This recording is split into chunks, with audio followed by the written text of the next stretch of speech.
Hello, it's me, Caroline, at Movement Style Yoga and Pilates, and this is the follow-on video for Pilates at home workout, and we're going to, in this short video, look at abdominal core strengthening. So to do that, let's come down onto our backs on our mat.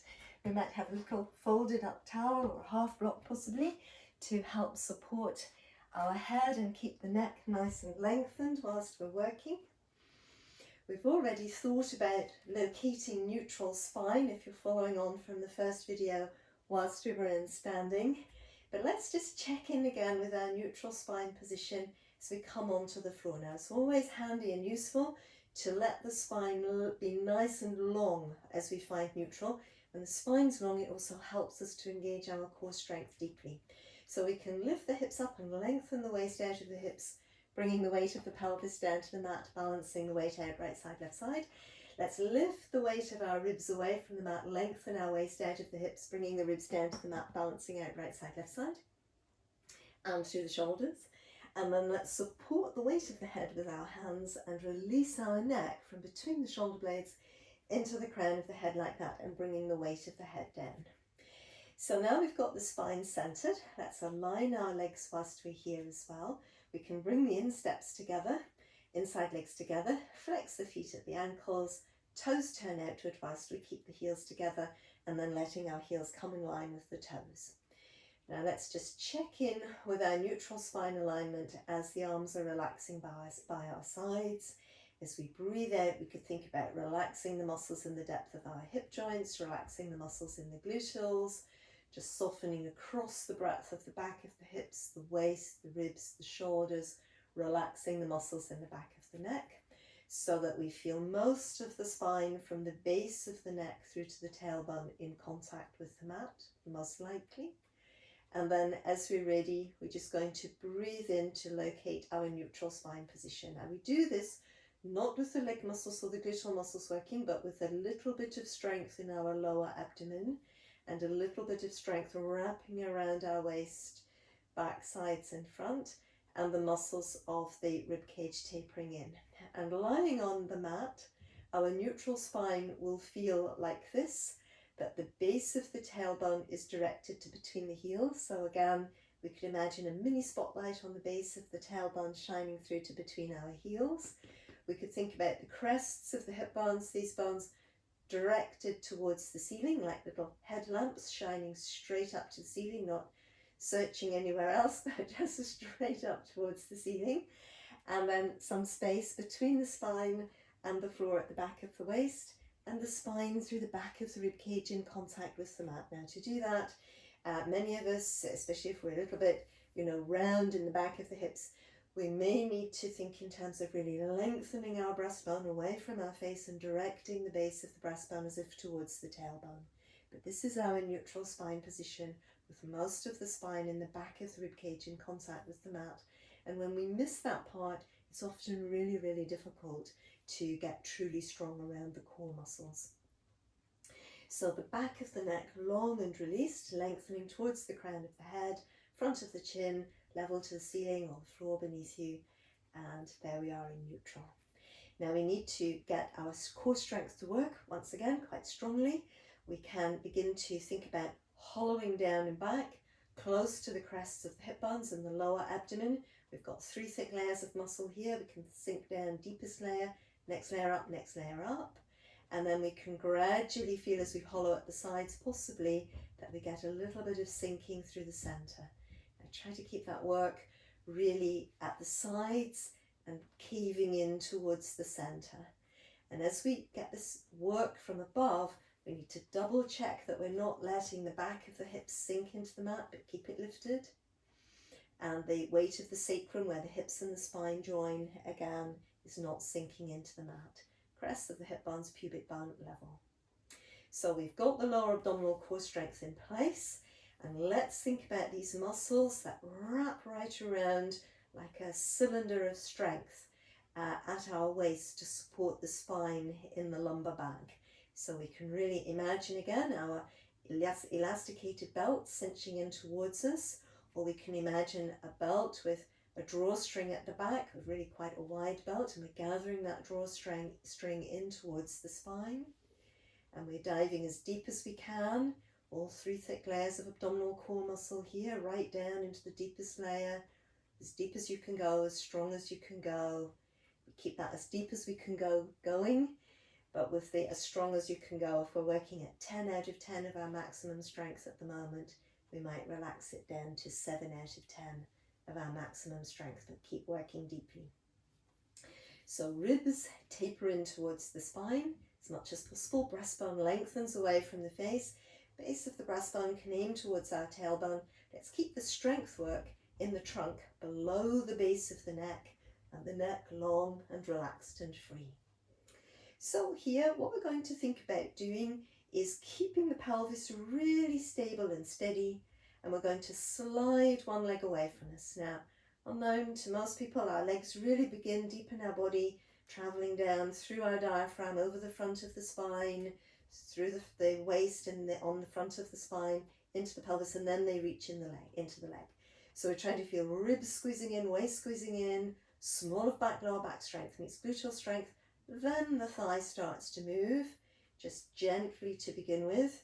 As the leg is fully extended, it should be working hard like the core. So we're drawing up through the kneecap at the front of the leg. We're trying to feel the muscles connect between the heel and the sitting bone, and we're feeling the muscles working on the inside of the knee joint, just like when we were in standing doing our rises actually. So we're going to breathe in again to bring the leg back, and breathing out, ribs taper in, waist gathers in really strongly. We overlay the waist strength with some smaller back, lower back strength muscles, weaving down to meet the gluteal strength, pulling up, so back of waist strength and gluteal strength meet one another. The leg moves away slowly and gently, but as it extends, the muscles in the leg working quite hard. Knee pulls up, inside of the knee pulls up, and you're trying to feel the bottom working, and between your heel and your sitting bone working, breathing in to come back. So those sort of first couple quite slow, but we gradually want to, with a nice long strong exhalation, drive the leg away. Core initiates the work, then the hips are working, then the leg is working, and it's working quite strongly. So at the end of the movement, it's a lot of that very similar strength that we had through the body when we were in the rises in standing. Of course, we were on 2 legs then, but we're still trying to feel as much as possible this work here. So neck staying relaxed, keep the work, the strength in the muscles that are adapted to strength, the muscles of the trunk. Head and neck should stay long and free. Glutes pull up, meet the strength in the back of the waist, press the leg away, breathing in to come back. So we're going to leave the little leg press exercise for the time being, but don't forget it because we're going to come back to it before the end of this sequence. Next, we're going to work into the double arm raise that we also did in standing. Now it's going to feel slightly different lying down because gravity is going to create a slightly different challenge. It has a different effect here. So, but it's similar. We're going to breathe in, breathe out, shrug the shoulders down. We try to feel that little connection between the shoulder blade back of the upper arm. We hold on to that little connection. Breathe out, let the arms lift up. Breathe in, breathe out, we'll bring them back down. So we shrug down, feel that little connection, keeping the upper body in neutral spine, the neck relaxed, and again on our next exhalation we come down. So as soon as we feel that we've got that stabilization, the arms stabilized in the upper back, we're going to see whether we can challenge the core around the base of the ribcage some more by breathing out, sending the arms further back. Breathing in here, breathing out, the arms come back to the sides. The exercise here is not so much to mobilize the shoulder joints, but to feel the stability of the upper back holding the weight of the arms. So when we shrug down and the shoulder blades move down the back, the idea feels as if the shoulder blades are being pulled down the back in the direction of the sitting bones, but actually they just stay in position. And as the weight of the arms moves back, there's a tendency for this to happen. So we have to keep working strongly between the floating ribs beneath the breastbone, base of the breastbone directed to the tailbone, our exhalation, the arms come back again. So breathing in, breathing out, we shrug down, arms flow up, sides of the ribs cage open, muscles are working between the shoulder blades and across the breadth of the upper back, core works around the base of the rib cage, we can breathe in, breathing out, the arms come back. And again, we could think about that point that we had in standing of the idea of the space in the shoulder joints is opening outwards as if it could touch the wall on either side of the room where you're working, and then coming back. So let's again leave the double arm raises, and we're going to hold on to our core strength, extend one leg. So we've already practiced this, extend one leg, but we're going to extend the other leg as well. And as the other leg goes through, we're going to need to work our pelvic engagement, our hollowing down and back, our broad and wide scoop and hollow, and our smile really, really strongly. We're going to need to think about working our imaginary belt, elasticated belt, really, really strongly, back of the waist, sides of the waist, front. And we could overlay that with our drawstring belt, hugging in around the spine right through towards the back of the waist. Now sometimes when we use two images, it helps us to get that strength to dive a lot deeper and be a lot stronger. So I myself nearly always use 2 or 3 images when I'm working. So then as well, base of the rib cage can really taper and narrow in towards the spine, and once again directing the base of the breastbone towards the tailbone. So now to stay in neutral here, we're probably working pretty hard already. But I'm afraid to say we're going to make it harder by shrugging the shoulders down and away from the ears, the sensation of the shoulder blades drawing down the back, the shoulder joints staying open as if they could touch either side of the room, out breath to here. Let's breathe in here, breathing out, we're going to bring the arms back towards the sides. So let's give that another go. Breathing in, breathing out, shoulder blades draw down the back, keeping our neck lengthening from between the shoulder blades. The sensation of the shoulder blades staying firmly beneath the back of our rib cage, like 2 bars of soap there. We can breathe in, breathe out to come back. Now, as well, we're going to see whether it's possible to lift the rib cage away from the floor. And to do that, it's not really a head lift. We're trying to get the strength to travel up from the tailbone through the back of the body, arrive at the base of the rib cage, and we're lifting the rib cage essentially by getting the strength in behind, the back of the ribs, the sides of the ribs, and the front, hugging the breastbone to the spine and directing the base of the breastbone to the tailbone. So we move through the rib cage, head and neck round up behind. So check that your chin does tuck and that your gaze is looking out more or less just above the line of your toes, not upwards towards the ceiling. So we might, if we feel ready, get that work through the rib cage and then the arms coming through as well, breathing in to come back down. Stretch into your legs for extra strength, legs working a bit like in the rises in standing. So it's a very similar position, a very similar strength through the trunk, through the hips and into the legs. Shoulder blades move down the back and lifting from under here. Let's do 2 more. So again, make sure that you move from the base of the rib cage, work behind, sides and front, and that your neck flows through above the spine in the back of the rib cage. It just lengthens out of the spine in the back of the rib cage, releasing and letting go. So let's hug the legs in and towards us. After that, we circle the hips on the mat 2 or 3 times. It's hard work, but it really does train our core strength, bring stability into our body, just allowing us to move more dynamically in our everyday lives. So with that little rest for the lower back, we're going to come back to our leg press exercise that we looked at the start of this sequence. This is the last exercise in this short sequence, and then the next video will be a little bit of stretch and mobility to release the body after the hard work. But if you're ready, if you feel fine, following on into this last exercise. So a little spotlight on the base of the tailbone shining zipped between our heels, crests of the hip bones straight up towards the ceiling, space between the spine and the floor and the back of the waist, spine through the back of the ribcage in contact with the mat. So let's here think about our broad and wide scoop and hollow again, and or the smile. Our imaginary too tight elasticated belt squeezing in, and we're going to also pull our waist away from it at the back, at the sides and the front.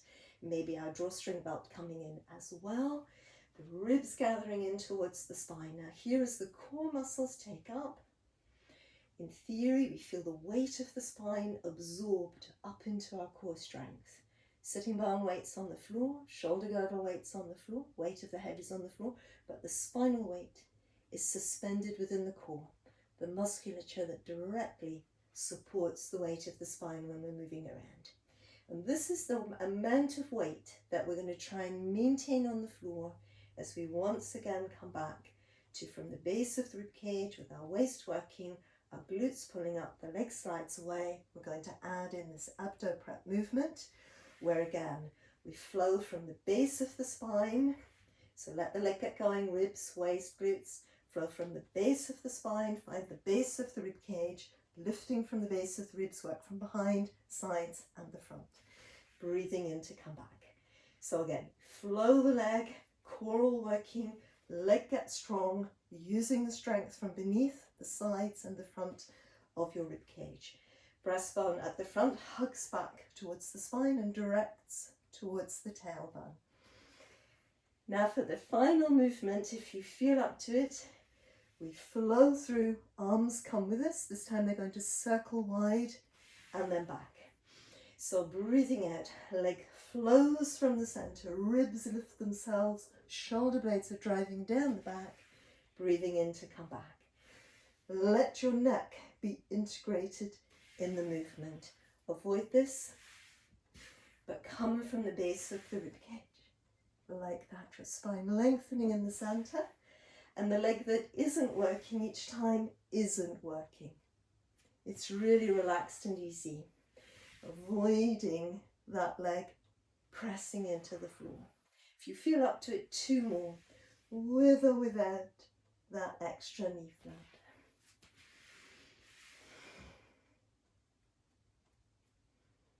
Good. Finished. Let's hug the legs in and towards us again, and we can rock side to side. You might feel that you really needed that circling the legs in the hip joints 2 or 3 times, like that, just to let the lower back go. You can hug the legs in, releasing. Might round up as well, just get a little bit extra stretch there. Good, well done.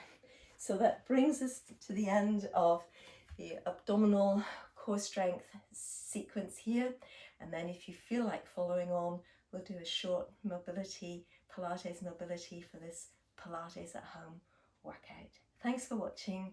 Hope to see you again soon on Movement Style Yoga and Pilates channel.